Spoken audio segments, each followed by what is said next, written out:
ಹೇಗಿರುತ್ತೆ? ಒಬ್ಬ ಮನುಷ್ಯನು ಕೂಡ ಇಲ್ದೇ ಇರುವಂತ ಒಂದು ಸಿಟಿ ಒಳಗಡೆ ನೀವು ನಿಮ್ಮ ಪ್ರಾಣನ ಕಾಪಾಡ್ಕೊಂಡು ಒಂದು ಕಡೆಯಿಂದ ಮತ್ತೊಂದು ಕಡೆಗೆ ಓಡಾಡ್ತಿದ್ರೆ. ಯಾಕೆಂತಂದ್ರೆ ಆ ಸಿಟಿ ತುಂಬಾ ಇರೋದೆಲ್ಲ ಬರೀ ಕ್ರೂರವಾಗಿರುವಂತ ಜಾಂಬಿಸ್ಗಳೇ. ಅಂದಂಗೆ ಮೂವಿ ಹೆಸರು ಐ ಆಮ್ ಲೆಜೆಂಡ್ ಅಂತ. ಸರಿ, ಈಗ ನಾವು ತುಂಬಾ ಟೈಮ್ ಅನ್ನ ವೇಸ್ಟ್ ಮಾಡದೆ ನಮ್ಮ ಮೈನ್ ಸ್ಟೋರಿ ಕಡೆಗೆ ಹೊರಟೋಗೋಣ.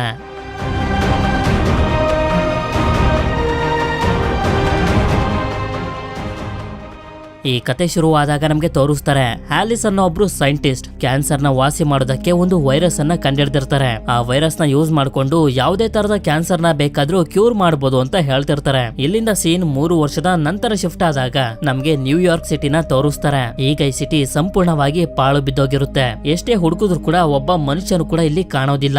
ಯಾಕೆಂತಂದ್ರೆ ಡಾಕ್ಟರ್ ಹ್ಯಾಲಿಸ್ ಕಂಡಿಡ್ದಿದ್ದಂತ ವೈರಸ್ ಮನುಷ್ಯರ ಮೇಲೆ ಸೈಡ್ ಎಫೆಕ್ಟ್ ಆಗಿ ಅದೊಂದು ಜಾಂಬಿ ವೈರಸ್ ಆಗಿ ಕನ್ವರ್ಟ್ ಆಯ್ತು. ಇದರಿಂದ ಪ್ರಪಂಚದ 99% ನಷ್ಟು ಜನರು ಸತ್ತೋದ್ರು. ಇನ್ನು ಮಿಕ್ಕ 1% ನಷ್ಟು ಜನರು ಜಾಂಬಿಗಳಾಗಿ ಅಲ್ಲಿ ಇಲ್ಲಿ ಬಚ್ಚಿಟ್ಕೊಂಡಿರ್ತವೆ. ಇದೇ ಸಿಟಿಲಿ ಕಾರನ್ನ ಓಡಿಸ್ಕೊಂಡು ಹೋಗ್ತಿರುವಂತ ರಾಬರ್ಟ್ ಹಾಗೆ ಅವನ ಡಾಗ್ ಆಗಿರುವಂತ ಸ್ಯಾಮ್ ನ ನಮ್ಗೆ ತೋರಿಸ್ತಾರೆ. ಇವರಿಬ್ರು ಸಿಟಿಯಲ್ಲಿ ಓಡಾಡ್ತಿರುವಂತ ಜಿಂಕೆಗಳನ್ನ ಬೇಟೆ ಆಡ್ತಿರ್ತಾರೆ. ಎಷ್ಟೇ ಪ್ರಯತ್ನ ಪಟ್ಟು ಫಾಲೋ ಮಾಡಿದ್ರು ಕೂಡ ಒಂದು ಜಿಂಕೆನು ಇವರಿಗೆ ಸಿಗೋದಿಲ್ಲ. ಆದ್ರಿಂದ ಕಾರಿಂದ ಕೆಳಗಡೆ ಎಳೆದು ಯಾವ್ದಾದ್ರು ಜಿಂಕೆ ಸಿಗುತ್ತಾ ಅಂತ ಹುಡ್ಕೊಂಡು ಹೋಗ್ತಿರ್ತಾರೆ. ಅದೇ ಸಮಯಕ್ಕೆ ಒಂದು ಜಿಂಕೆ ಇವರಿಗೆ ಸಿಕ್ಬಿಡುತ್ತೆ. ಆದ್ರಿಂದ ತುಂಬಾ ನಿಧಾನವಾಗಿ ಅದ್ರ ಹತ್ರ ಹೋದ್ರೆ ಅಲ್ಲಿಗೆ ಒಂದು ಸಿಂಹ ಬಂದು ಅದನ್ನ ಬೇಟೆ ಆಡ್ಬಿಡುತ್ತೆ. ಇವನು ಆ ಸಿಂಹನ ಸಾಯಿಸೋದಕ್ಕೆ ಹೋಗೋದಿಲ್ಲ. ಯಾಕೆಂತಂದ್ರೆ ಅದಕ್ಕೊಂದು ಫ್ಯಾಮಿಲಿ ಇರುತ್ತೆ. ನಂತರ ಇವನು ನೋಡ್ತಾನೆ ಸಂಜೆ ಆಗ್ತಿರುತ್ತೆ. ಆದ್ರಿಂದ ಇವನು ತುಂಬಾ ಟೈಮ್ ಅನ್ನ ವೇಸ್ಟ್ ಮಾಡದೆ ಇವನು ವಾಸ ಆಗಿರುವಂತ ಮನೆಗೆ ಬಂದು ತಲುಪ್ತಾನೆ. ನಂತರ ನಮ್ಗೆ ಗೊತ್ತಾಗುತ್ತೆ ಇವನು ಫುಡ್ ಐಟಮ್ಸ್ ಗಳನ್ನ ಒಂದು ರೂಮ್ ನ ತುಂಬಾ ಸ್ಟೋರ್ ಮಾಡಿ ಇಟ್ಕೊಂಡಿದ್ದಾನೆ ಅಂತ. ಇದರ ಸಹಾಯದಿಂದ ಇವನು ಊಟಕ್ಕೆ ತೊಂದ್ರೆನೆ ಇಲ್ದಂಗೆ ಇನ್ನೂ 1 ವರ್ಷ ಬದುಕಬಹುದು. ಆಕ್ಚುಲಿ ರಾಬರ್ಟ್ US ಮಿಲಿಟರಿ ಒಬ್ಬ ಕರ್ನಲ್ ಆಗಿದ್ದ. ಇವನಿಗೆ ಗೊತ್ತಿದ್ದಂತ ಸರ್ವೈವಲ್ ಸ್ಕಿಲ್ಸ್ ಗಳಿಂದ ಹೇಗೋ ಮಾಡಿ ಜಾಂಬಿಸ್ ಗಳಿಂದ ಇವನ ಪ್ರಾಣನ ಉಳಿಸ್ಕೊಂಡಿರ್ತಾನೆ. ನಂತರ ಸ್ಯಾಮ್ಗೆ ಇವನು ಸ್ನಾನ ಮಾಡಿಸ್ತಾನೆ. ಹಾಗೆ ಕತ್ಲಾಗ್ತಿದ್ದಂಗೆನೆ ಮನೆಯ ಪ್ರತಿಯೊಂದು ಡೋರ್ ಹಾಗೆ ಕಿಟಕಿಗಳನ್ನ ತುಂಬಾ ಸ್ಟ್ರಾಂಗ್ ಆಗಿ ಕ್ಲೋಸ್ ಮಾಡ್ತಾನೆ. ಆಗ ನಮ್ಗೆ ಹೊರಗಡೆಯಿಂದ ಕ್ರೂರ ಜಾಂಬಿಗಳ ತುಂಬಾ ಭಯಂಕರವಾಗಿರುವಂತ ಶಬ್ದಗಳೆಲ್ಲ ಕೇಳಿಸ್ತವೆ. ಇವನು ಸ್ಯಾಮ್ ನ ಜೊತೆ ಬಾತ್ ಟಬ್ ನಲ್ಲೇ ಮಲ್ಕೋಬಿಟ್ಟಿರ್ತಾನೆ. ಇಲ್ಲಿಂದ ಸೀನ್ 3 ವರ್ಷದ ಹಿಂದೆ ರಾಬರ್ಟ್ ನ ಫ್ಲಾಶ್ ಬ್ಯಾಕ್ ಗೆ ಹೋಗುತ್ತೆ. ಈಗ ತಾನೇ ಎಲ್ಲಾ ಕಡೆ ಜಾಂಬಿಸ್ ಗಳ ವೈರಸ್ ಹರಡೋದಕ್ಕೆ ಶುರುವಾಗೋಗಿರುತ್ತೆ. ಆದ್ರಿಂದ US ಮಿಲಿಟರಿಯ ಕರ್ನಲ್ ಆಗಿದ್ದಂತ ರಾಬರ್ಟ್ ಅವನ ಹೆಂಡತಿ ಮಗುನ ಸೇಫ್ ಆಗಿರುವಂತ ಜಾಕಿ ಕಳ್ಸೋದಕ್ಕೆ ತುಂಬಾನೇ ಪ್ರಯತ್ನ ಪಡ್ತಿರ್ತಾನೆ. ನಂತರ ಸೀನ್ ಮತ್ತೊಂದ್ಸಲ ಪ್ರೆಸೆಂಟ್ ಗೆ ಬರುತ್ತೆ. ಬೆಳಕಾಗಿರೋದ್ರಿಂದ ರಾಬರ್ಟ್ ಕೂಡ ನಿದ್ದೆಯಿಂದ ಎಚ್ಚರ ಆಗಿರ್ತಾನೆ. ನಂತರ ಇವನು ವರ್ಕೌಟ್ ಮಾಡ್ತಾನೆ. ವರ್ಕೌಟ್ ಎಲ್ಲ ಮುಗಿತಿದ್ದಂಗೆನೆ ಇವನ ಮನೇಲೆ ಇರುವಂತ ಲ್ಯಾಬ್ ಗೆ ಬರ್ತಾನೆ. ಆಗ ನಮ್ಗೆ ಗೊತ್ತಾಗುತ್ತೆ ವೈರಸ್ ಗೆ ಇನ್ಫೆಕ್ಟ್ ಆಗಿರುವಂತ ಜಾಂಬಿ ಇಲಿಗಳನ್ನ ಇವನು ಸ್ಟೋರ್ ಮಾಡಿ ಇಟ್ಕೊಂಡಿದ್ದಾನೆ ಅಂತ. ಯಾಕೆಂತಂದ್ರೆ ಇವುಗಳ ಮೇಲೆ ಎಕ್ಸ್ಪೆರಿಮೆಂಟ್ ಅನ್ನ ಮಾಡಿ ವೈರಸ್ ಗೆ ಔಷಧಿನ ಕಂಡುಹಿಡಿಯೋದಕ್ಕೆ ಅಂತ. ಈಗಾಗ್ಲೇ ಇವನು ಒಂದಷ್ಟು ಮೆಡಿಸಿನ್ಸ್ ಗಳನ್ನ ತಯಾರಿಸಿ ಈ ಇಲಿಗಳಿಗೆ ಇಂಜೆಕ್ಟ್ ಮಾಡಿರ್ತಾನೆ. ಆದ್ರೆ ಆ ಮೆಡಿಸಿನ್ಸ್ ಗಳು ಪಾಸ್ ಆಗಿರೋದಿಲ್ಲ. ಅಂದ್ರೆ ಆ ಜಾಂಬಿ ವೈರಸ್ ಅನ್ನ ಕ್ಯೂರ್ ಮಾಡ್ತಿರೋದಿಲ್ಲ. ನಂತರ ಇವನು ಒಂದು ಗನ್ ಅನ್ನ ತಗೊಂಡು ಸ್ಯಾಮ್ ನ ಜೊತೆ ಗಾಡಿನ ಡ್ರೈವ್ ಮಾಡ್ತಾ CD DVD ಗಳು ಇರುವಂತ ಶಾಪ್ ಗೆ ಬಂದು ತಲುಪ್ತಾನೆ. ಅಷ್ಟೇ ಅಲ್ಲ, ಇವನು ಒಂದಷ್ಟು ಡಾಲ್ಸ್ ಗಳನ್ನ ಇಲ್ಲಿ ಇಟ್ಟಿರ್ತಾನೆ. ಬಂದಾಗ್ಲೆಲ್ಲ ಅವುಗಳ ಜೊತೆ ಮಾತಾಡ್ತಾ ಅವನ ಬೇಜಾರನ್ನ ಕಳೆಯೋದಕ್ಕೆ ಅಂತ. ಸರಿ ಅಂತ ಹೇಳಿ ಒಂದಷ್ಟು ಮೂವಿ CDs ಗಳನ್ನ ತಗೊಂಡು ಅಲ್ಲಿಂದ ಹೊರಗಡೆ ಬರ್ತಾನೆ. ಅಲ್ಲಿಂದ ಇವನು ಸೀದಾ ಜೋಳಗಳನ್ನ ಬೆಳೆದಿರುವಂತ ಜಾಗಕ್ಕೆ ಬಂದು ಒಂದಷ್ಟು ಜೋಳಗಳನ್ನ ಕಿತ್ಕೋತಾನೆ. ಇದಾದ್ಮೇಲೆ ಪೆಟ್ರೋಲ್ ಬ್ಯಾಂಕ್ ಗೆ ಬಂದು ಕ್ಯಾನ್ ಗೆಲ್ಲ ಪೆಟ್ರೋಲ್ ನ ತುಂಬ್ಕೋತಾನೆ. ಸರಿ ಅಂತ ಹೇಳಿ ಇವನು ಅಲ್ಲಿಂದ ಒಂದು ಮನೆ ಒಳಗಡೆ ಬಂದು ನಿಧಾನವಾಗಿ ಅಲ್ಲಿರುವಂತ ವಸ್ತುಗಳನ್ನ ನೋಡ್ತಿರ್ತಾನೆ. ಇವನಿಗೆ ಉಪಯೋಗಕ್ಕೆ ಬರುವಂತ ಯಾವ್ದಾದ್ರು ವಸ್ತುಗಳು ಸಿಗ್ತವ ಅಂತ. ಹೀಗೆ ಇವನು ಹುಡುಕಾಡ್ತಿರ್ಬೇಕಾದ್ರೆ ಈ ಮನೆಯ ಸ್ಥಿತಿನ ನೋಡಿ ನಮ್ಗೆ ಆರಾಮಾಗಿ ಅರ್ಥ ಆಗೋಗುತ್ತೆ. ಸ್ವಲ್ಪ ತಿಂಗಳ ಹಿಂದೆ ಒಂದಷ್ಟು ಜನರು ಇಲ್ಲಿ ಸರ್ವೈವ್ ಆಗಿದ್ರು ಅಂತ. ಆದ್ರೆ ಈಗ ಇಲ್ಲಿ ಯಾರು ಇಲ್ದೇ ಇರೋದ್ರಿಂದ ಜಾಂಬಿಸ್ ಗಳು ಅವರನ್ನ ತಿನ್ಕೋಬಿಟ್ಟಿರ್ಬೋದು. ಇಲ್ಲಿ ಇವನಿಗೆ ಬೇಕು ಅನ್ನೋ ವಸ್ತುಗಳನ್ನ ತಗೋತಾನೆ. ನಂತರ ರೇಡಿಯೋದಲ್ಲಿ ಹೇಳೋದಕ್ಕೆ ಶುರು ಮಾಡ್ತಾನೆ. ಇನ್ನು ಕೂಡ ಯಾರಾದ್ರೂ ಬದುಕಿದೀರಾ ಅಂತಂದ್ರೆ ನೀವು ನ್ಯೂಯಾರ್ಕ್ ಸಿಟಿಗೆ ಬನ್ನಿ. ನನ್ನ ಹತ್ರ ಊಟ ಇದೆ, ಸರ್ವೈವ್ ಆಗೋದಕ್ಕೆ ಯಾವ್ಯಾವ ವಸ್ತುಗಳು ಬೇಕೋ ಅದೆಲ್ಲಾನು ಕೂಡ ಇದೆ. ಹಾಗೆ ನಾನ್ ನಿಮ್ಮನ್ನ ಜಾಂಬಿಗಳಿಂದ ಕಾಪಾಡ್ತೀನಿ ಅಂತ. ಹಾಗೆ ಇವನು ಅದೇ ಜಾಗದಲ್ಲಿ ಸ್ವಲ್ಪ ಹೊತ್ತು ಕಾಯ್ತಾ ಕುಂತ್ಕೋತಾನೆ. ರೇಡಿಯೋನ ಕೇಳಿ ಯಾರಾದ್ರೂ ಇಲ್ಲಿಗೆ ಬರ್ಬೋದು ಅಂತ. ಯಾಕೆಂತಂದ್ರೆ ಇವನು ಇದನ್ನ ರೇಡಿಯೋದಲ್ಲಿ ದಿನಾಗ್ಲೂ ಹೇಳ್ತಾನೆ. ಅದೇ ಸಮಯಕ್ಕೆ ಸ್ಯಾಮ್ ಅಲ್ಲಿ ಏನೋ ನೋಡುತ್ತೆ. ಆಗ ರಾಬರ್ಟ್ ಗೆ ಗೊತ್ತಾಗುತ್ತೆ ಸಿಟಿಯ ಒಳಗಡೆ ಒಂದು ಜಿಂಕೆ ಬಂದಿದೆ ಅಂತ.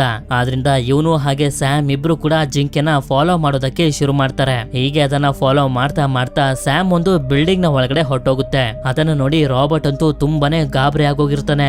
ಯಾಕೆಂತಂದ್ರೆ ಈ ಬಿಲ್ಡಿಂಗ್ ನ ಒಳಗಡೆ ತುಂಬಾ ಕತ್ಲಿರೋದ್ರಿಂದ ಜಾಂಬಿಸ್ ಗಳೆಲ್ಲ ಇರ್ತವೆ. ಆದ್ರಿಂದ ಇವನು ಕೂಡ ತುಂಬಾ ಹೆದರ್ಕೊಂಡೆ ನಿಧಾನವಾಗಿ ಆ ಬಿಲ್ಡಿಂಗ್ ನಲ್ಲೆಲ್ಲ ಸ್ಯಾಮ್ ನ ಹುಡ್ಕಾಡೋದಕ್ಕೆ ಶುರು ಮಾಡ್ತಾನೆ. ಅದಕ್ಕೆ ತಕ್ಕಂಗೆನೆ ಈ ಜಾಗದಲ್ಲಿ ತುಂಬಾ ಭಯಂಕರವಾಗಿರುವಂತ ಶಬ್ದಗಳೆಲ್ಲ ಬರ್ತಿರ್ತವೆ. ಹೀಗೆ ಇವನು ಹುಡುಕ್ತಾ ಅಲ್ಲಿಂದ ಮುಂದೆ ಬಂದಾಗ ಒಂದು ಜಾಗದಲ್ಲಿ ಸತ್ತು ಬಿದ್ದಿರುವಂತ ಆ ಜಿಂಕೆ ಇವನಿಗೆ ಕಾಣಿಸುತ್ತೆ. ಹಾಗೆ ಇವನು ಮುಂದೆ ಬಂದಾಗ ಒಂದಷ್ಟು ಜಾಂಬಿಸ್ ಗಳು ಅಲ್ಲಿ ನಿಂತಿರ್ತವೆ. ಅದಕ್ಕೆ ಇವನು ಸೌಂಡ್ ಅನ್ನ ಮಾಡದೆ ಮಾಡದೆ ಅಲ್ಲಿಂದ ನಿಧಾನವಾಗಿ ಮುಂದಕ್ಕೆ ಬಂದಾಗ ಕೊನೆಗೂ ಸ್ಯಾಮ್ ಇವನಿಗೆ ಸಿಗುತ್ತೆ. ಆದ್ರೆ ಅದೇ ಸಮಯಕ್ಕೆ ಹಿಂದೆ ಇದ್ದಂತ ಒಂದು ಜಾಂಬಿ ಇವರ ಮೇಲೆ ಅಟ್ಯಾಕ್ ಮಾಡೋದಕ್ಕೆ ಶುರು ಮಾಡುತ್ತೆ. ಹೇಗೋ ಮಾಡಿ ಅದರಿಂದ ತಪ್ಪಿಸ್ಕೊಂಡು ಇವರಿಬ್ರು ಹೊರಗಡೆ ಬಂದು ಬೀಳ್ತಾರೆ. ಆದ್ರೆ ಸೂರ್ಯನ ಬೆಳಕು ಆ ಜಾಂಬಿ ಮೇಲೆ ಬೀಳ್ತಿದ್ದಂಗೆನೆ ಅದು ಸತ್ತೋಗುತ್ತೆ. ಯಾಕೆಂತಂದ್ರೆ ಸೂರ್ಯನ ಬೆಳಕನ್ನ ಜಾಂಬಿಸ್ ಗಳಿಗೆ ತಡ್ಕೊಳ್ಳೋದಕ್ ಆಗೋದಿಲ್ಲ. ಆದ್ರಿಂದ ಇವನು ಸರಿ ಅಂತ ಹೇಳಿ ಡಿಸೈಡ್ ಮಾಡಿ ಒಂದು ಜಾಂಬಿನ ಹಿಡಿಬೇಕು ಅಂತ ಟ್ರ್ಯಾಪ್ ಅನ್ನ ರೆಡಿ ಮಾಡಿ ಯಾವ್ದಾದ್ರು ಜಾಂಬಿ ಸಿಗಾಕೊಳ್ಳುತ್ತ ಅಂತ ಕಾಯ್ಕೊಂಡು ಕುತ್ಕೋತಾನೆ. ಅದೇ ಸಮಯಕ್ಕೆ ಟ್ರ್ಯಾಪ್ ಗೆ ಒಂದು ಜಾಂಬಿ ಸಿಗಾಕೊಳ್ಳುತ್ತೆ. ಅದನ್ನ ಇವನು ಪ್ರಜ್ಞೆ ತಪ್ಪಿಸ್ತಿದ್ದಂಗೆನೆ ಮತ್ತೊಂದು ಜಾಂಬಿ ಅಟ್ಯಾಕ್ ಮಾಡೋದಕ್ಕೆ ಹೊರಗಡೆ ಬರೋದಕ್ ನೋಡುತ್ತೆ. ಆದ್ರೆ ಸೂರ್ಯನ ಬೆಳಕಿಂದ ಹೊರಗಡೆ ಬರೋದಕ್ ಆಗೋದಿಲ್ಲ. ನಂತರ ಇವನು ಆ ಜಾಂಬಿನ ಲ್ಯಾಬ್ ಗೆ ಕರ್ಕೊಂಡ್ ಬರ್ತಾನೆ. ಆಗ್ಲೇ ನಮ್ಗೆ ಗೊತ್ತಾಗೋದು ಇವನು ಹಿಡಿದಿರೋದು ಒಂದು ಹೆಣ್ಣು ಜಾಂಬಿನ ಅಂತ. ಆ ಜಾಂಬಿ ಅನ್ಕಾನ್ಶಿಯಸ್ ಆಗಿರುತ್ತೆ. ಹಾಗೆ ಇದ್ರ ಹಾರ್ಟ್ ಬೀಟ್ ತುಂಬಾನೇ ಜೋರಾಗಿರುತ್ತೆ. ನಂತರ ಇವನು ಈ ವೈರಸ್ ಗೆ ಕಂಡಿಡಿದಿರುವಂತ ಮೆಡಿಸನ್ ನ ಆ ಜಾಂಬಿಗೆ ಇಂಜೆಕ್ಟ್ ಮಾಡ್ತಾನೆ. ಆದ್ರೆ ಅದು ತುಂಬಾ ವೈಲೆಂಟ್ ಆಗಿ ಇವನ ಮೇಲೆ ಅಟ್ಯಾಕ್ ಮಾಡೋದಕ್ಕೆ ನೋಡುತ್ತೆ. ಆದ್ರೆ ಆಗೋದಿಲ್ಲ. ಯಾಕೆ ಅಂತಂದ್ರೆ ಇವನು ಅದನ್ನ ಕಟ್ಟಾಕಿರ್ತಾನೆ. ಇದನ್ನ ನೋಡಿ ಇವನಿಗೆ ಅರ್ಥ ಆಗೋಗುತ್ತೆ ಇವನು ವೈರಸ್ ಗೆ ಕಂಡಿಡಿದಿರುವಂತ ಮೆಡಿಸನ್ ವರ್ಕ್ ಆಗ್ತಿಲ್ಲ ಅಂತ. ಇದಾದ್ಮೇಲೆ ವಿಡಿಯೋನ ರೆಕಾರ್ಡ್ ಮಾಡ್ತಾ ಅದ್ರಲ್ಲಿ ಇವನು ಹೇಳ್ತಿರ್ತಾನೆ, ನಾನು ಕಂಡಿಡಿದಿರುವಂತ ಮೆಡಿಸನ್ ನ ಆ ಜಾಂಬಿಗೆ ಇಂಜೆಕ್ಟ್ ಮಾಡಿದೀನಿ. ಆದ್ರೆ ಇದುವರೆಗೂ ಅದ್ರ ಮೇಲೆ ಯಾವುದೇ ತರದ ಎಫೆಕ್ಟ್ ಆಗಿಲ್ಲ ಅಂತ. ಹಾಗೆ ಇವನು ಜಾಂಬಿಗಳಲ್ಲಿ ಮತ್ತೊಂದು ವಿಷಯನ ಗಮನಿಸಿರ್ತಾನೆ. ಈಗ ಜಾಂಬಿಗಳು ಮೊದ್ಲಿನ ತರ ಇಲ್ಲ. ಅವುಗಳು ಕೂಡ ಮನುಷ್ಯರ ರೀತಿನೇ ಯೋಚನೆ ಮಾಡೋದಕ್ಕೆ ಶುರು ಮಾಡಿದಾವೆ. ಕಾಲ ಕಳೀತಿದ್ದಂಗೆನೆ ಅವುಗಳ ಬುದ್ಧಿನೂ ಕೂಡ ಬೆಳಿತಿದೆ ಅಂತ. ಇಲ್ಲಿಂದ ಸೀನ್ ಮತ್ತೊಂದ್ಸಲ ಫ್ಲಾಶ್ ಬ್ಯಾಕ್ ಗೆ ಹೋಗುತ್ತೆ. ರಾಬರ್ಟ್ ಅವನ ಹೆಂಡತಿ ಮಗನ ಸೇಫ್ ಆಗಿರುವಂತ ಜಾಗಕ್ಕೆ ಕರ್ಕೊಂಡು ಹೋಗ್ತಿರ್ಬೇಕಾದ್ರೆ ನಮ್ಗೆ ತೋರಿಸ್ತಾರೆ ಇಡೀ ನ್ಯೂಯಾರ್ಕ್ ಸಿಟಿಯ ಜನರು ಈ ಜಾಂಬಿ ವೈರಸ್ ನಿಂದ ಸಿಟಿನ ಬಿಟ್ಟು ಹೋಗೋದಕ್ಕೆ ತುಂಬಾನೇ ಪ್ರಯತ್ನ ಪಡ್ತಿರ್ತಾರೆ. ಹಾಗೆ ಮಿಲಿಟರಿ ಅವರು ಕೂಡ ಆ ಜನರನ್ನೆಲ್ಲ ಟೆಸ್ಟ್ ಮಾಡಿ ಕಳಿಸ್ತಿರ್ತಾರೆ. ಜಾಂಬಿ ವೈರಸ್ ಗೆ ಇನ್ಫೆಕ್ಟ್ ಆಗದೆ ಇರೋರು ಮಾತ್ರ ಇಲ್ಲಿಂದ ಹೊರಗಡೆ ಹೋಗ್ಬೋದು. ಅಕಸ್ಮಾತ್ ಏನಾದ್ರೂ ಇನ್ಫೆಕ್ಟ್ ಆಗ್ಬಿಟ್ಟಿದ್ರೆ ಇದೇ ಸಿಟಿಲಿ ಇರಬೇಕು. ಯಾಕೆಂತಂದ್ರೆ ಈ ವೈರಸ್ ಬೇರೆ ಕಡೆ ಹರಡದೆ ಇರ್ಲಿ ಅಂತ ಈ ರೀತಿ ಮಾಡ್ತಿರ್ತಾರೆ. ರಾಬರ್ಟ್ ಎಲ್ಲಾ ಟೆಸ್ಟ್ ಮುಗಿಸ್ಕೊಂಡು ಅವನ ಹೆಂಡತಿ ಹಾಗೆ ಮಗುನ ಹೆಲಿಕಾಪ್ಟರ್ ನಿಂದ ಬೇರೆ ಕಡೆಗೆ ಕಳಿಸೋದಕ್ಕೆ ನೋಡ್ತಿರ್ತಾನೆ. ಹೀಗೆ ಕಳಿಸ್ತಿರ್ಬೇಕಾದ್ರೆ ರಾಬರ್ಟ್ ನ ಮಗಳು ಸಣ್ಣ ಮರಿ ಆಗಿರುವಂತ ಸ್ಯಾಮ್ ನ ಕೊಟ್ಟು ಇದು ನಿಮ್ಮನ್ನ ನೋಡ್ಕೊಳ್ಳುತ್ತೆ ಅಂತ ಹೇಳ್ತಿರ್ತಾಳೆ. ರಾಬರ್ಟ್ ಕೂಡ ಸರಿ ಅಂತ ಹೇಳಿ ಅದನ್ನ ಈಸ್ಕೊಂಡು ಅವರಿಬ್ಬರನ್ನ ಅಲ್ಲಿಂದ ಹೆಲಿಕಾಪ್ಟರ್ ನಲ್ಲಿ ಕಳಿಸ್ತಿರ್ತಾನೆ. ಇಲ್ಲಿಗೆ ಸೀನ್ ಕಟ್ ಆಗಿ ಮತ್ತೊಂದ್ಸಲ ಪ್ರೆಸೆಂಟ್ ಗೆ ಬರುತ್ತೆ. ನಂತರ ಮಾರನೇ ದಿನ ಇವನು ರೆಕಾರ್ಡೆಡ್ ನ್ಯೂಸ್ ಅನ್ನ ನೋಡ್ತಾ ಬ್ರೇಕ್ಫಾಸ್ಟ್ ಅನ್ನ ಮಾಡ್ತಿರ್ತಾನೆ. ಸರಿ ಅಂತ ಹೇಳಿ ಇದನ್ನೆಲ್ಲ ಮುಗಿಸ್ಕೊಂಡು ಸ್ಯಾಮ್ ನ ಜೊತೆ ಸಿಟಿಲಿ ವಾಕಿಂಗ್ ಮಾಡ್ತಾ ಮತ್ತೆ ಅದೇ ಜಾಗಕ್ಕೆ ಬಂದು ರೇಡಿಯೋದಲ್ಲಿ ಅನೌನ್ಸ್ ಮಾಡೋದಕ್ಕೆ ಶುರು ಮಾಡ್ತಾನೆ. ಯಾರಾದ್ರೂ ಜೀವಂತವಾಗಿರೋರು ಇದನ್ನ ಕೇಳ್ತಿದ್ರೆ ನೀವು ನ್ಯೂಯಾರ್ಕ್ ಸಿಟಿಗೆ ಬನ್ನಿ, ನನ್ನ ಹತ್ರ ಊಟ ಇದೆ, ಅದನ್ನ ನಿಮ್ಗೆ ಕೊಡ್ತೀನಿ. ಪ್ರತಿದಿನ 2 ಗಂಟೆಗೆ ನ್ಯೂಯಾರ್ಕ್ ಬ್ರಿಡ್ಜ್ ನ ಕೆಳಗಡೆ ಕಾಯ್ತಿರ್ತೀನಿ ಅಂತ. ಸರಿ ಅಂತ ಹೇಳಿ ಇದನ್ನೆಲ್ಲ ಮುಗಿಸ್ಕೊಂಡು ರಾಬರ್ಟ್ ಹಾಗೆ ಸ್ಯಾಮ್ ಕಾರ್ ನಲ್ಲಿ ಮತ್ತೆ ಮನೆಗೆ ಹೋಗ್ತಿರ್ಬೇಕಾದ್ರೆ ರಾಬರ್ಟ್ ನೋಡ್ತಾನೆ ಡಿವಿಡಿ ಶಾಪ್ ನ ಒಳಗಡೆ ಇದ್ದಂತ ಡಾಲ್ ನ ಯಾರೋ ತಂದು ಹೊರಗಡೆ ಇಟ್ಬಿಟ್ಟಿರ್ತಾರೆ. ಇದನ್ನ ನೋಡಿ ಇವನಿಗೆ ತುಂಬಾನೇ ಕನ್ಫ್ಯೂಸ್ ಆಗೋಗುತ್ತೆ. ಇದನ್ನ ಯಾರು ಹೊರಗಡೆ ತಂದು ಇಟ್ಟಿರ್ಬೋದು ಅಂತ. ಆದ್ರಿಂದ ಇವನು ಆ ಡಾಲ್ ಗೆ ಶೂಟ್ ಮಾಡಿ ಸುತ್ತನೂ ಶೂಟ್ ಮಾಡ್ತಾನೆ, ಯಾರಾದ್ರೂ ಇದ್ರೆ ಅವರು ಸಾಯ್ಲಿ ಅಂತ. ಆದ್ರೆ ಯಾರು ಇರೋದಿಲ್ಲ. ಆದ್ರಿಂದ ಇವನು ಚೆಕ್ ಮಾಡೋದಕ್ಕೆ ಅಂತ ಮುಂದೆ ಬರ್ತಿರ್ಬೇಕಾದ್ರೆ ನೀರಿನ ಒಳಗಡೆ ಕಾಲಿಡ್ತಾನೆ. ಆಗ ಇವನು ಅಲ್ಲೇ ಹಾಕಿದಂತ ಟ್ರ್ಯಾಪ್ ಗೆ ಸಿಗಾಕೊಂಡು ಪ್ರಜ್ಞೆ ತಪ್ಪಿಡ್ತಾನೆ. ನಂತರ ಇವನಿಗೆ ಎಚ್ಚರ ಆದಾಗ ಸಂಜೆ ಆಗೋಗಿರುತ್ತೆ. ಸ್ಯಾಮ್ ನಿರಂತರವಾಗಿ ಬೊಗಳುತ್ತಾ ರಾಬರ್ಟ್ ನ ಎದ್ದೋಳ್ಸೋದಕ್ಕೆ ಪ್ರಯತ್ನ ಪಡ್ತಿರುತ್ತೆ. ಇವನು ಕೂಡ ಎಚ್ಚರ ಆಗಿ ಕಾಲಿಗೆ ಸಿಗಾಕೊಂಡಿದ್ದಂತ ಟ್ರ್ಯಾಪ್ ಇಂದ ಬಿಡಿಸ್ಕೊಂಡು ನಡೆಯೋಕಾಗದೆ ಹಾಗೆ ತೆವಳ್ಕೊಂಡೆ ಕಾರ್ ಹತ್ರ ಹೋಗ್ತಿರ್ತಾನೆ. ಆಗ ಅದೇ ಸಮಯಕ್ಕೆ ಡಿವಿಡಿ ಶಾಪ್ ನ ಒಳಗಡೆ ಬಚ್ಚಿಟ್ಕೊಂಡಿದ್ದಂತ ಒಂದು ಜಾಂಬಿ 3 ಡಾಗ್ ಜಾಂಬಿಸ್ ಗಳನ್ನ ಇವರ ಮೇಲೆ ಅಟ್ಯಾಕ್ ಮಾಡೋದಕ್ಕೆ ಅಂತ ಕಳಿಸುತ್ತೆ. ಆದ್ರೆ ಮಧ್ಯ ಸೂರ್ಯನ ಬೆಳಕು ಇರೋದ್ರಿಂದ ಅದನ್ನ ದಾಟಿ ಹೋಗೋದಕ್ಕೆ ಇವಕ್ಕೆ ಆಗ್ತಿರೋದಿಲ್ಲ. ಸೂರ್ಯನ ಬೆಳಕು ಅಲ್ಲಿಂದ ಹೋಗ್ತಿದ್ದಂಗೆನೆ ಅವುಗಳು ರಾಬರ್ಟ್ ನ ಮೇಲೆ ಅಟ್ಯಾಕ್ ಮಾಡೋಕೆ ಬಂದಾಗ ಸ್ಯಾಮ್ ಅವುಗಳ ಜೊತೆ ಫೈಟ್ ಮಾಡೋದಕ್ಕೆ ಶುರು ಮಾಡುತ್ತೆ.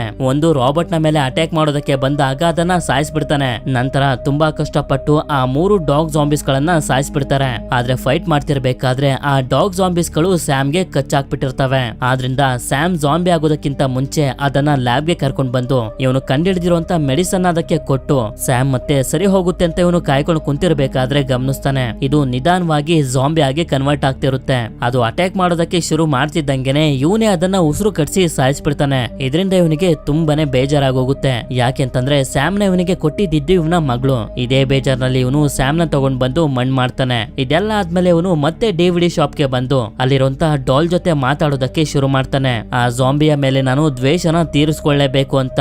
ಆದ್ರಿಂದ ಇವನು ರಾತ್ರಿ ಹೊತ್ತಲ್ಲೇ ಕಾರ್ನ ತಗೊಂಡು ಜಾಂಬಿಗಳನ್ನ ಹುಡ್ಕೊಂಡು ಹೋಗ್ತಾನೆ. ಈ ಕಡೆ ಜಾಂಬಿಸ್ ಗಳು ಒಂದು ಜಾಗದಲ್ಲಿ ಇರ್ಬೇಕಾದ್ರೆ ಯಾರೋ ಕುಂತಿರೋ ರೀತಿ ಅವುಗಳಿಗೆ ಕಾಣಿಸುತ್ತೆ. ಆದ್ರಿಂದ ಅವ್ರ ಮೇಲೆ ಅಟ್ಯಾಕ್ ಮಾಡೋದಕ್ಕೆ ಅಂತ ಇವುಗಳು ಹೋಗ್ತಿರ್ಬೇಕಾದ್ರೆ ಹಿಂದೆಯಿಂದ ಕಾರ್ ನಲ್ಲಿ ರಾಬರ್ಟ್ ಬಂದು ಅವುಗಳನ್ನ ಸಾಯಿಸೋದಕ್ಕೆ ಶುರು ಮಾಡ್ತಾನೆ. ಹೀಗೆ ಇವನು ಅವುಗಳನ್ನ ಸಾಯಿಸ್ತಿರ್ಬೇಕಾದ್ರೆ ಆ ಜಾಂಬಿಸ್ ಗಳು ಕೂಡ ಇವನ ಮೇಲೆ ತುಂಬಾ ಭಯಂಕರವಾಗಿ ಅಟ್ಯಾಕ್ ಮಾಡೋದಕ್ಕೆ ಶುರು ಮಾಡ್ತವೆ. ಆದ್ರೂ ಕೂಡ ಇವನು ಬಿಡ್ದಂಗೆ ಮತ್ತೆ ಅವುಗಳ ಮೇಲೆ ಅಟ್ಯಾಕ್ ಮಾಡೋದಕ್ಕೆ ನೋಡಿದಾಗ ಇವನ ಕಾರ್ಗೆ ಒಂದು ದೊಡ್ಡ ಆಕ್ಸಿಡೆಂಟ್ ಆಗೋಗುತ್ತೆ. ಆಗ ಲೀಡರ್ ಜಾಂಬಿ ಮತ್ತಷ್ಟು ಜಾಂಬಿಸ್ ಗಳನ್ನ ಅವನ ಮೇಲೆ ಅಟ್ಯಾಕ್ ಮಾಡೋದಕ್ಕೆ ಅಂತ ಕಳಿಸುತ್ತೆ. ಅವುಗಳು ಅಟ್ಯಾಕ್ ಮಾಡಿದ ಸ್ಪೀಡ್ ಗೆ ಕಾರೇ ಫ್ಲಿಪ್ ಆಗೋಗುತ್ತೆ. ಹಾಗೆ ರಾಬರ್ಟ್ ರಾಬರ್ಟ್ಗೂ ಕೂಡ ತುಂಬಾ ಗಾಯಗಳೆಲ್ಲ ಆಗೋಗಿರ್ತವೆ.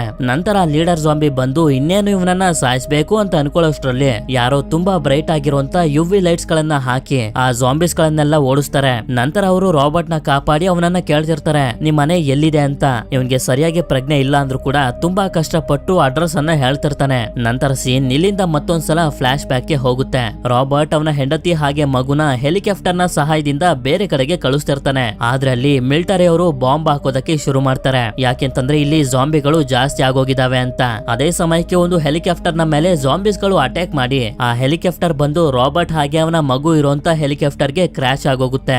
ನಂತರ ಇವನಿಗೆ ಎಚ್ಚರ ಆದಾಗ ಇವನು ಇವನ ಮನೇಲಿ ಇರ್ತಾನೆ. ನೋಡಿದ್ರೆ ಹೇಟ್ ಆಗಿದ್ದಂತೆ ಇವನ ಕಾಲಿಗೆ ಯಾರೋ ಸ್ಟಿಚ್ ಹಾಕಿರ್ತಾರೆ. ಆದ್ರಿಂದ ಇವನು ತುಂಬಾ ಕಷ್ಟಪಟ್ಟು ಗನ್ ಅನ್ನ ಎತ್ಕೋತಾನೆ. ಯಾಕೆಂತಂದ್ರೆ ಮನೇಲಿ ಯಾರೋ ಇದಾರೆ ಅಂತ ಇವನಿಗೆ ಅನ್ನಿಸ್ತಿರುತ್ತೆ. ಆದ್ರಿಂದ ಇವನು ಅದೇ ಗಾಬರಿಲಿ ಕಿಚನ್ ಗೆ ಬಂದು ನೋಡಿದ್ರೆ ಅಲ್ಲಿ ಈತನ್ ಅನ್ನೋ ಒಬ್ಬ ಸಣ್ಣ ಹುಡುಗ ಹಾಗೆ ಅವನ ತಾಯಿ ಆಗಿರುವಂತ ಆನಾ ಇರ್ತಾರೆ.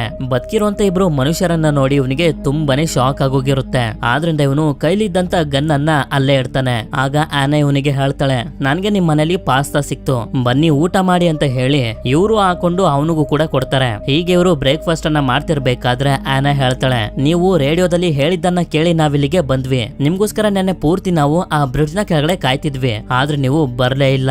ನಾವೀಗ ವರ್ಮೌಂಟ್ ಅನ್ನೋ ಒಂದು ಜಾಗಕ್ಕೆ ಹೋಗ್ತಿದೀವಿ. ಈ ವೈರಸ್ ಇಂದ ಸರ್ವೈವ್ ಆಗಿರುವಂತ ಜನರು ಇನ್ನೂ ಕೂಡ ಅಲ್ಲಿ ಬದುಕಿದ್ದಾರೆ ಅಂತ. ಆದ್ರೆ ರಾಬರ್ಟ್ ಮಾತ್ರ ಅವಳ ಮಾತನ್ನ ನಂಬೋದಕ್ಕೆ ಹೋಗೋದಿಲ್ಲ. ಈ ಪ್ರಪಂಚದಲ್ಲಿ ಈಗ ಯಾವುದೇ ತರದ ಜನರು ಬದುಕಿಲ್ಲ, ಬದುಕಿರೋರೆಲ್ಲ ಬರೀ ಜಾಂಬಿಸ್ ಗಳು ಅಷ್ಟೇ ಅಂತ. ಆದ್ರೆ ಆನಾ ಇವನಿಗೆ ಅರ್ಥ ಮಾಡ್ಸೋದಕ್ಕೆ ಹೋದಾಗ ಇವನಿಗೆ ತುಂಬಾನೇ ಕೋಪ ಬಂದ್ಬಿಡುತ್ತೆ. ಅದಕ್ಕೆ ಮತ್ತೊಂದು ರೀಸನ್ ಏನಪ್ಪಾ ಅಂತಂದ್ರೆ ಆನಾ ಮಾಡಿರುವಂತ ಪಾಸ್ತಾನ ಇವನು ಕ್ರಿಸ್ಮಸ್ಗೆ ಅಂತ ಎತ್ತಿಟ್ಟಿದ್ದ. ಆದ್ರೆ ಇವಳು ಅದನ್ನ ಅಡಿಗೆ ಮಾಡ್ಬಿಟ್ಟಿರ್ತಾಳೆ. ಆದ್ರಿಂದ ಪ್ಲೀಸ್ ನನಗೆ ಸ್ವಲ್ಪ ಟೈಮ್ ಕೊಡಿ, ನನಗೆ ಏನು ಅರ್ಥ ಆಗ್ತಿಲ್ಲ, ನಾನ್ ಸ್ವಲ್ಪ ಒಂಟಿ ಆಗಿರ್ಬೇಕು ಅಂತ ಹೇಳ್ತಾನೆ.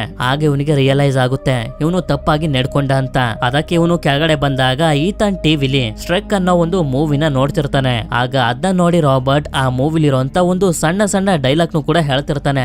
ಯಾಕೆಂತಂದ್ರೆ 3 ವರ್ಷದಿಂದನೂ ಈ ಫಿಲಂ ನ ಇವನು ತುಂಬಾ ಸಲ ನೋಡ್ಬಿಟ್ಟಿರ್ತಾನೆ. ಹಾಗೆ ಇವನು ಆನಾಗೆ ನನ್ನ ಪ್ರಾಣ ಕಾಪಾಡಿದಕ್ಕೆ ಥ್ಯಾಂಕ್ಸ್ ಅಂತ ಹೇಳ್ತಾನೆ. ಆಗ ಇವಳು ಕೂಡ ಹೇಳೋದಕ್ಕೆ ಶುರು ಮಾಡ್ತಾಳೆ, ನಮ್ಮ ಟೀಮ್ ನಲ್ಲಿ ಒಟ್ಟು 5 ಜನ ಇದ್ವಿ. ಎಲ್ಲಿ ಊಟ ಸಿಗುತ್ತೋ ಅಲ್ಲೇ ಸ್ವಲ್ಪ ದಿನ ನಾವು ಕಾಲನ ಕಳಿತಿದ್ದೋ. ಆದ್ರೆ ಸ್ವಲ್ಪ ದಿನದ ಹಿಂದೆ ನಮ್ಮ ಟೀಮ್ ನಲ್ಲಿ ಇದ್ದಂತ 3 ಜನರನ್ನ ಆ ಜಾಂಬಿಸ್ ಗಳು ತಿಂದಾಕ್ಬಿಟ್ಟು ಈಗ ಉಳಿದಿರೋದು ನಾನು ಹಾಗೆ ನನ್ನ ಮಗ ಮಾತ್ರ ಅಂತ. ಇವಳು ರಾಬರ್ಟ್ ನು ಕೂಡ ಕರಿತಾಳೆ, ನೀವು ಕೂಡ ನಮ್ ಜೊತೆ ವರ್ಮೌಂಟ್ ಗೆ ಬನ್ನಿ ಅಂತ. ಆದ್ರೆ ಅದಕ್ಕೆ ಇವನು ಮಾತ್ರ ಒಪ್ಕೊಳ್ಳೋದಿಲ್ಲ. ಇದೆಲ್ಲ ಶುರು ಆಗಿದ್ದು ಇದೇ ಸಿಟಿಲಿ, ನಾನು ಇದನ್ನ ಇಲ್ಲೇ ಮುಗಿಸ್ಬೇಕು ಅಂತ ಹೇಳ್ತಾನೆ. ಅಂದ್ರೆ ಈ ಜಾಂಬಿ ವೈರಸ್ ಗೆ ಮೆಡಿಸನ್ ನ ಕಂಡಿಡ್ದು ಈ ವೈರಸ್ ನ ಕಂಪ್ಲೀಟ್ ಆಗಿ ನಾಶ ಮಾಡ್ಬೇಕು ಅಂತ ಅನ್ಕೊಂಡಿರ್ತಾನೆ. ನಂತರ ರಾಬರ್ಟ್ ಇವರಿಬ್ರನ್ನ ಓಡಾಡೋದಕ್ಕೆ ಅಂತ ಸಿಟಿ ಒಳಗಡೆ ಎಲ್ಲ ಕರ್ಕೊಂಡ್ ಬರ್ತಾನೆ. ಹಾಗೆ ಇವರು ಒಂದು ಜಾಗದಲ್ಲಿ ಫಿಶಿಂಗ್ ಅನ್ನ ಮಾಡ್ತಿರ್ಬೇಕಾದ್ರೆ ಈತ ನೀರಿನ ಒಳಗಡೆ ಆಟ ಆಡ್ತಿರ್ತಾನೆ. ಅವನನ್ನ ನೋಡಿ ರಾಬರ್ಟ್ ಗೆ ಅವನ ಮಗಳು ನೆನಪಾಗೋಗ್ತಾಳೆ. ಹೀಗೆ ಇವನು ನೋಡ್ತಿರ್ಬೇಕಾದ್ರೆ ಅದೇ ಸಮಯಕ್ಕೆ ಸಡನ್ ಆಗಿ ಇವನಿಗೇನು ನೆನಪಾಗಿ ಇವರಿಬ್ರನ್ನ ಮತ್ತೆ ಮನೆ ಕರ್ಕೊಂಡ್ ಬರ್ತಾನೆ. ನಂತರ ನಮ್ಗೆ ಲ್ಯಾಬ್ ನಲ್ಲಿ ತೋರಿಸ್ತಾರೆ ಈ ಜಾಂಬಿನ ರಾಬರ್ಟ್ ಐಸ್ ನ ಮೇಲೆ ಇಟ್ಟಿರ್ತಾನೆ. ಅದೇ ಸಮಯಕ್ಕೆ ಅಲ್ಲಿಗೆ ಆನಾ ಕೂಡ ಬರ್ತಾಳೆ ಇವನಿಗೆ ಕಾಫಿನ ಕೊಡೋದಕ್ಕೆ ಅಂತ. ಆಗ ಜಾಂಬಿನ ನೋಡಿ ಇವಳು ತುಂಬಾನೇ ಆಶ್ಚರ್ಯ ಪಡ್ತಾಳೆ. ಯಾಕೆಂತಂದ್ರೆ ಇದುವರೆಗೂ ಇವಳು ಇಷ್ಟು ಹತ್ರದಿಂದ ಯಾವತ್ತೂ ಜಾಂಬಿನ ನೋಡಿರೋದಿಲ್ಲ. ಇವನ್ ಯಾಕೆ ಜಾಂಬಿನ ಐಸ್ ಮೇಲೆ ಇಟ್ಟಿದ್ದಾನೆ ಅಂತಂದ್ರೆ ಈ ಜಾಂಬಿ ಬಾಡಿಯ ಟೆಂಪರೇಚರ್ ನ ಕಮ್ಮಿ ಮಾಡಿದ್ರೆ ಇವನು ಕಂಡಿಡ್ದಿರುವಂತ ಮೆಡಿಸನ್ ಚೆನ್ನಾಗಿ ಕೆಲಸ ಮಾಡುತ್ತೆ ಅಂತ. ಇದು ನೆನಪಾಗಿನೇ ಈತನ್ ಹಾಗೆ ಆನನ್ನ ಕರ್ಕೊಂಡು ಅಲ್ಲಿಂದ ವಾಪಸ್ ಇವನು ಮನೆಗ್ ಬಂದಿದ್ದು. ಅಲ್ಲೇ ಆನಾ ಪಕ್ಕದಲ್ಲಿ ನೋಡಿದಾಗ ಇವಳಿಗೆ ಹಾಗೆ ನಮ್ಗೆ ಗೊತ್ತಾಗುತ್ತೆ ರಾಬರ್ಟ್ ಈಗಾಗ್ಲೇ ತುಂಬಾ ಜಾಂಬಿಸ್ ಗಳನ್ನ ಎಳ್ಕೊಂಡ್ ಬಂದು ಅವುಗಳ ಮೇಲೆ ಎಕ್ಸ್ಪೆರಿಮೆಂಟ್ ಅನ್ನ ಮಾಡ್ತಾ ಮೆಡಿಸನ್ ನ ಕಂಡಿಡ್ತಿದ್ದ ಅಂತ. ಆದ್ರೆ ಆ ಮೆಡಿಸನ್ಸ್ ಗಳೆಲ್ಲ ಫೇಲ್ ಆಗಿ ಎಲ್ಲಾ ಜಾಂಬಿಸ್ ಗಳು ಸತ್ತೋಗಿರ್ತವೆ. ನಂತರ ಇವನು ಈಗ ರೀಸೆಂಟ್ ಆಗಿ ಕಂಡಿಡ್ದಿರುವಂತ ಮೆಡಿಸನ್ ನ ಆ ಜಾಂಬಿ ಬಾಡಿ ಒಳಗಡೆ ಇಂಜೆಕ್ಟ್ ಮಾಡ್ತಾನೆ. ಇದೆಲ್ಲ ಆದ್ಮೇಲೆ ರಾಬರ್ಟ್ ಈತನ ಹತ್ರ ಬಂದು ಅವನನ್ನ ಎತ್ಕೋತಾನೆ. ಇದರಿಂದ ಇವನಿಗೆ ತುಂಬಾನೇ ಸಂತೋಷ ಆಗೋಗುತ್ತೆ. ಅದಕ್ಕೆ ಅವನನ್ನ ಇವನ ಮಗಳ ರೂಮ್ಗೆ ಕರ್ಕೊಂಡು ಹೋಗಿ ಮಲಗಿಸ್ತಾನೆ. ಅಲ್ಲೇ ಆನಾಗೆ ರಾಬರ್ಟ್ ನ ಮಗಳು ಫೋಟೋ ಕಾಣಿಸುತ್ತೆ. ಅವಳ ಹೆಸರು ಮಾರ್ಲೆ ಅಂತ ಇವನು ಅವಳಿಗೆ ಹೇಳ್ತಾನೆ. ಹೀಗೆ ಇವರಿಬ್ರು ಮಾತಾಡ್ತಾ ಇವರಿಬ್ಬರ ಮಧ್ಯೆ ಒಂದು ಫ್ರೆಂಡ್ಶಿಪ್ ಬೆಳೆದು ಬಿಡುತ್ತೆ. ಆದ್ರಿಂದ ಆನಾ ಮತ್ತೆ ರಾಬರ್ಟ್ ಗೆ ಹೇಳ್ತಾಳೆ, ನೀವು ಕೂಡ ನಮ್ ಜೊತೆ ವಾರ್ಮೌಂಟ್ ಗೆ ಬನ್ನಿ, ಅಲ್ಲಿ ಈಗ್ಲೂ ಕೂಡ ಸರ್ವೈವ್ ಆಗಿರುವಂತ ಜನರು ಇದಾರೆ ಅಂತ. ಆದ್ರೆ ಅದನ್ನ ರಾಬರ್ಟ್ ಮಾತ್ರ ನಂಬೋದಕ್ಕೆ ರೆಡಿ ಆಗಿರೋದಿಲ್ಲ. ಯಾಕೆ ಅಂತಂದ್ರೆ ಅಲ್ಲಿ ನಿಜವಾಗ್ಲೂ ಜನರು ಇದಾರೋ ಇಲ್ವೋ ಅಂತ ಆನಾಗೂ ಕೂಡ ಕನ್ಫರ್ಮ್ ಆಗಿ ಗೊತ್ತಿರೋದಿಲ್ಲ. ಆದ್ರೆ ಆ ಜಾಗದಲ್ಲಿ ತುಂಬಾನೇ ಕೋಲ್ಡ್ ಇದೆ. ಕೋಲ್ಡ್ ಇರೋಂತ ಜಾಗದಲ್ಲಿ ಜಾಂಬಿಸ್ ಗಳು ಇರೋದಕ್ಕಾಗೋದಿಲ್ಲ.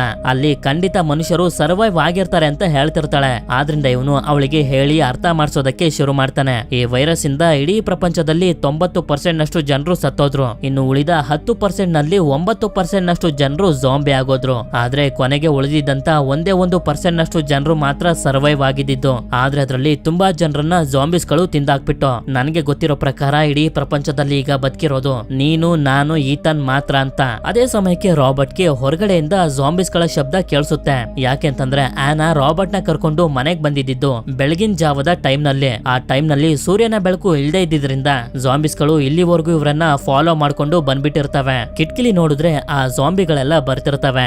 ಆದ್ರಿಂದ ಇವನು ಮನೆಯ ಸುತ್ತ ಯುವಿ ಲೈಟ್ಸ್ ಗಳನ್ನ ಆನ್ ಮಾಡ್ತಾನೆ.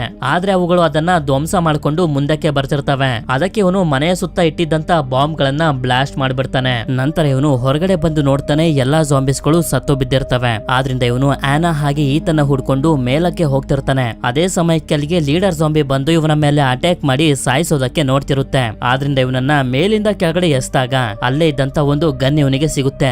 ಆದ್ರಿಂದ ಅದ್ರ ಮೇಲೆ ಅಟ್ಯಾಕ್ ಮಾಡೋದಕ್ಕೆ ಶುರು ಮಾಡಿದಾಗ ಅದು ಒಂದು ರೂಮ್ ಗೆ ಹೋಗಿ ಬಚ್ಚಿಟ್ಕೊಬಿಡುತ್ತೆ. ಆದ್ರಿಂದ ಇವನು ಆ ರೂಮ್ ನ ಎಂಟ್ರೆನ್ಸ್ ನಲ್ಲಿ ಇದ್ದಂತ ಸಿಲಿಂಡರ್ ಗೆ ಶೂಟ್ ಮಾಡ್ತಿದ್ದಂಗೆನೆ ಆ ಜಾಂಬಿ ಹೊರಗಡೆ ಬಂದು ಬೀಳುತ್ತೆ. ಇವನು ಗನ್ನಿಂದ ಶೂಟ್ ಮಾಡ್ತಿರೋದ್ರಿಂದ ಅಲ್ಲಿಂದ ಅದು ತಪ್ಪಿಸ್ಕೊಂಡು ಓಡೊಂಟೋಗುತ್ತೆ. ಆದ್ರಿಂದ ಇವನು ಆನಾ ಹಾಗೆ ಈತನ ಹುಡ್ಕೊಂಡು ಒಂದು ರೂಮ್ ಗೆ ಬಂದು ನೋಡ್ತಾನೆ. ಅಲ್ಲಿ ಅವರಿಬ್ರು ಇರೋದಿಲ್ಲ. ಆದ್ರಿಂದ ಇವನು ಪಕ್ಕದ ರೂಮ್ ಗೆ ಬಂದು ನೋಡಿದ್ರೆ ಒಂದು ಜಾಂಬಿ ಸೀಲಿಂಗ್ ನೆಲ್ಲ ಕಿತ್ತಾಕ್ತಿರುತ್ತೆ. ಇವರಿಬ್ರು ಅಲ್ಲೇ ಕೆಳಗಡೆ ಬಚ್ಚಿಟ್ಕೊಂಡಿರ್ತಾರೆ. ಅದು ಆ ಜಾಂಬಿಗೆ ಗೊತ್ತಾಗಿ ಅಟ್ಯಾಕ್ ಮಾಡೋಕೆ ಬರ್ತಿರ್ಬೇಕಾದ್ರೆ ರಾಬರ್ಟ್ ಆ ಜಾಂಬಿಗೆ ಶೂಟ್ ಮಾಡಿ ಸಾಯಿಸ್ಬಿಡ್ತಾನೆ. ಆಗ ಹೊರಗಡೆಯಿಂದ ಏನೋ ಶಬ್ದ ಬರುತ್ತೆ. ಹೊರಗಡೆ ನೋಡಿದ್ರೆ ಲೀಡರ್ ಜಾಂಬಿ ಇನ್ನಷ್ಟು ಜಾಂಬಿಸ್ ಗಳನ್ನ ಕರ್ಕೊಂಡು ಅಲ್ಲಿಗೆ ಬಂದಿರುತ್ತೆ. ಆದ್ರಿಂದ ಇವರು ಲ್ಯಾಬ್ ಗೆ ಹೋಗಿ ಲಾಕ್ ಮಾಡ್ಕೋಬೇಕು ಅಂತ ಡಿಸೈಡ್ ಮಾಡ್ತಾರೆ. ಆ ಜಾಂಬಿಸ್ ಗಳೆಲ್ಲ ರಾಬರ್ಟ್ ಮನೆನ ಹತ್ತೋದಕ್ಕೆ ಶುರು ಮಾಡ್ತವೆ. ನಂತರ ಇವರು 3 ಜನ ತುಂಬಾ ಕಷ್ಟಪಟ್ಟು ಲ್ಯಾಬ್ ಗೆ ಬಂದು ಲಾಕ್ ಮಾಡ್ಕೋತಾರೆ. ಆಗ ಅಲ್ಲಿದ್ದಂತ ಜಾಂಬಿನ ನೋಡಿ ಆನಾ ತುಂಬಾನೇ ಶಾಕ್ ಆಗೋಗಿರ್ತಾಳೆ. ಯಾಕೆ ಅಂತಂದ್ರೆ ಅದು ಮತ್ತೆ ಮನುಷ್ಯಳಾಗ್ತಿರುತ್ತೆ. ಅಂದ್ರೆ ರಾಬರ್ಟ್ ಕಂಡಿಡ್ದಿರುವಂತ ಮೆಡಿಸನ್ ಕೆಲಸ ಮಾಡ್ತಿದೆ ಅಂತ. ಅದೇ ಸಮಯಕ್ಕೆ ಗೋಡೆನ ಹುಡ್ಕೊಂಡು ಜಾಂಬಿಸ್ ಗಳೆಲ್ಲ ಅಲ್ಲಿಗೆ ಬಂದ್ಬಿಡ್ತವೆ. ರಾಬರ್ಟ್ ಅವುಗಳಿಗೆ ಹೇಳ್ತಿರ್ತಾನೆ, ನಾನ್ ನಿಮ್ಮನ್ನೆಲ್ಲ ವಾಸಿ ಮಾಡ್ತೀನಿ, ನಿಮ್ಮೆಲ್ಲರನ್ನ ಮತ್ತೆ ಮನುಷ್ಯರಾಗಿ ಮಾಡ್ತೀವಿ ಅಂತ. ಅದೇ ಸಮಯಕ್ಕೆ ಅಲ್ಲಿಗೆ ಲೀಡರ್ ಜಾಂಬಿ ಕೂಡ ಬರುತ್ತೆ. ಇದಕ್ಕಂತೂ ತುಂಬಾನೇ ಕೋಪ ಬಂದ್ಬಿಟ್ಟಿರುತ್ತೆ. ಆದ್ರಿಂದ ಮುಂದೆ ಇರುವಂತ ಗ್ಲಾಸ್ ಅನ್ನ ಹೊಡಿತಾ ಅದನ್ನ ಕ್ರ್ಯಾಕ್ ಮಾಡೋದಕ್ಕೆ ಶುರು ಮಾಡುತ್ತೆ. ಅದು ಆಗೋದಿಲ್ಲ ಅಂತ ಇದಕ್ಕೆ ಗೊತ್ತಾಗ್ತಿದ್ದಂಗೆನೆ ಆ ಡೋರ್ ನ ಮೇಲೆ ಬಟರ್ಫ್ಲೈ ನ ಚಿತ್ರ ಬಿಡಿಸುತ್ತೆ. ಆಗ್ಲೇ ನಮ್ಗೆ ಹಾಗೆ ರಾಬರ್ಟ್ ಗೆ ಗೊತ್ತಾಗೋದು ಇವನು ಕರ್ಕೊಂಡ್ ಬಂದಿರುವಂತ ಜಾಂಬಿ ಬೇರೆ ಯಾವ್ದು ಅಲ್ಲ, ಲೀಡರ್ ಜಾಂಬಿನ ಹೆಂಡತಿ ಅಂತ. ಆದ್ರಿಂದ ಇವನು ಆ ಜಾಂಬಿಯ ನೋವನ್ನ ಅರ್ಥ ಮಾಡ್ಕೊಂಡು ಗನ್ ಅನ್ನ ಕೆಳಗಡೆ ಹಾಕ್ತಾನೆ. ಅಷ್ಟೇ ಅಲ್ಲ, ಈ ಹೆಣ್ಣು ಜಾಂಬಿನ ಮತ್ತೆ ವಾಪಸ್ ಕೊಡ್ಬೇಕು ಅಂತ ಡಿಸೈಡ್ ಮಾಡಿ ಲೀಡರ್ ಜಾಂಬಿ ಮೇಲೆ ನಂಬಿಕೆನ ಇಟ್ಟು ಡೋರ್ ಅನ್ನ ಓಪನ್ ಮಾಡು ಅಂತ ಆನಾಗೆ ಹೇಳ್ತಾನೆ. ಅವಳಿಗೆ ಡೋರ್ ಅನ್ನ ಓಪನ್ ಮಾಡೋದಕ್ಕೆ ಇಷ್ಟ ಇಲ್ಲ ಅಂತಂದ್ರು ಕೂಡ ಗಟ್ಟಿ ಮನ್ಸನ್ನ ಮಾಡ್ಕೊಂಡು ಡೋರ್ ಅನ್ನ ಓಪನ್ ಮಾಡ್ತಾಳೆ. ಆ ಲೀಡರ್ ಜಾಂಬಿ ಅದನ್ನ ನೋಡ್ತಿರ್ಬೇಕಾದ್ರೆ ಇವಳು ನಾರ್ಮಲ್ ಆಗ್ಬೇಕು ಅಂತಂದ್ರೆ ಒಂದು ಮೆಡಿಸನ್ ನ ಕೊಡ್ಬೇಕು ಅಂತ ರಾಬರ್ಟ್ ಹೇಳ್ತಾನೆ. ಅದು ಪರ್ಮಿಷನ್ ಕೊಡ್ತಿದ್ದಂಗೆನೆ ಇವನು ಕೂಡ ಆ ಮೆಡಿಸನ್ ನ ತಗೊಂಡು ಆ ಹೆಣ್ಣು ಜಾಂಬಿಗೆ ಕೊಡ್ತಿದ್ದಂಗೆನೆ ಅದು ಎಚ್ಚರ ಆಗುತ್ತೆ. ಹೇಳ್ಬೇಕು ಅಂತಂದ್ರೆ ಇದು ಮನುಷ್ಯಳಾಗಿ ಕನ್ವರ್ಟ್ ಆಗ್ತಿರುತ್ತೆ. ಅದನ್ನ ನೋಡಿ ಲೀಡರ್ ಜಾಂಬಿ ಖುಷಿ ಪಡ್ತಿರ್ಬೇಕಾದ್ರೇನೆ ರಾಬರ್ಟ್ ಮೊದ್ಲೇ ತುಂಬಾ ಜಾಂಬಿಸ್ ಗಳನ್ನ ಕರ್ಕೊಂಡ್ ಬಂದಿದ್ದಾನೆ ಅಂತ ನೋಡಿ ತುಂಬಾನೇ ಕೋಪ ಮಾಡ್ಕೊಳ್ಳುತ್ತೆ. ಆದ್ರೂ ಕೂಡ ಇವ್ರು 3 ಜನರಿಗೂ ಏನು ಕೂಡ ಮಾಡ್ದೆ ಅದ್ರ ಜಾಂಬಿ ಟೀಮ್ ಅನ್ನ ಕರ್ಕೊಂಡು ಅಲ್ಲಿಂದ ಹೊಟ್ಟೋಗುತ್ತೆ. ಅಂದ್ರೆ ಜಾಂಬಿಗಳಿಗೂ ಕೂಡ ಫೀಲಿಂಗ್ಸ್ ಗಳು ಬರೋದಕ್ಕೆ ಶುರು ಆಗಿರ್ತವೆ. ಇದರ ಅರ್ಥ ಜಾಂಬಿಸ್ ಗಳು ಅವಾಗವೇ ನಿಧಾನವಾಗಿ ಮತ್ತೆ ಮನುಷ್ಯರಾಗೋದಕ್ಕೆ ಶುರು ಆಗಿದಾವೆ ಅಂತ. ನಂತರ ಈ ಮೂವಿಯ ಕೊನೆಯ ಸೀನ್ ನಲ್ಲಿ ನಮ್ಗೆ ತೋರಿಸ್ತಾರೆ. ಪಾಳು ಬಿದ್ದಿರುವಂತ ಈ ನ್ಯೂಯಾರ್ಕ್ ಸಿಟಿಯಿಂದ ರಾಬರ್ಟ್ ಆನಾ ಹಾಗೆ ಈತನ್ ಜೊತೆ ಅಲ್ಲಿಂದ ವಾರ್ ಮೌಂಟ್ ಗೆ ಹೋಗ್ತಿರ್ತಾನೆ. ಎಲ್ಲಾನು ಮರ್ತು ಇನ್ಮೇಲಿಂದ ಒಂದು ಹೊಸ ಲೈಫ್ ಅನ್ನ ಶುರು ಮಾಡೋದಕ್ಕೆ ಅಂತ. ಈ ಮೂವಿಯ ಮತ್ತೊಂದು ಆಲ್ಟರ್ನೇಟ್ ಕ್ಲೈಮ್ಯಾಕ್ಸ್ ಇದೆ. ಆದ್ರೆ ಆ ಕ್ಲೈಮ್ಯಾಕ್ಸ್ ನನಗೆ ಸ್ವಲ್ಪನೂ ಕೂಡ ಇಷ್ಟ ಆಗ್ಲಿಲ್ಲ. ಯಾಕೆಂತಂದ್ರೆ ಅದರಲ್ಲಿ ಆನಾ ಹಾಗೆ ಈತನ್ನ ಕಾಪಾಡೋದಕ್ಕೆ ಅಂತ ರಾಬರ್ಟ್ ಸತ್ತೋಗ್ತಾನೆ. ಆದ್ರಿಂದ ಈ ಕ್ಲೈಮ್ಯಾಕ್ಸ್ ಅನ್ನ ಎಕ್ಸ್ಪ್ಲೈನ್ ಮಾಡಿದ್ದೀನಿ. ಇಲ್ಲಿಗೆ ಈ ಮೂವಿ ಎಂಡ್ ಆಗುತ್ತೆ. ಈ ಮೂವಿಯ ಪಾರ್ಟ್ 2 2025 ಅಥವಾ 2026 ರಿಲೀಸ್ ಆಗುತ್ತೆ ಅಂತ ಹೇಳ್ತಿದ್ದಾರೆ. ರಿಲೀಸ್ ಆದ್ಮೇಲೆ ನೋಡೋಣ ಮುಂದೆ ಅವ್ರ ಜೀವನದಲ್ಲಿ ಏನೇನಾಗುತ್ತೆ ಅಂತ. ಸರಿ, ಸಿಗೋಣ ಮತ್ತೊಂದು ಅಮೇಜಿಂಗ್ ಆಗಿರುವಂತ ವಿಡಿಯೋದಲ್ಲಿ. Until then stay tune mister explainer Kannada.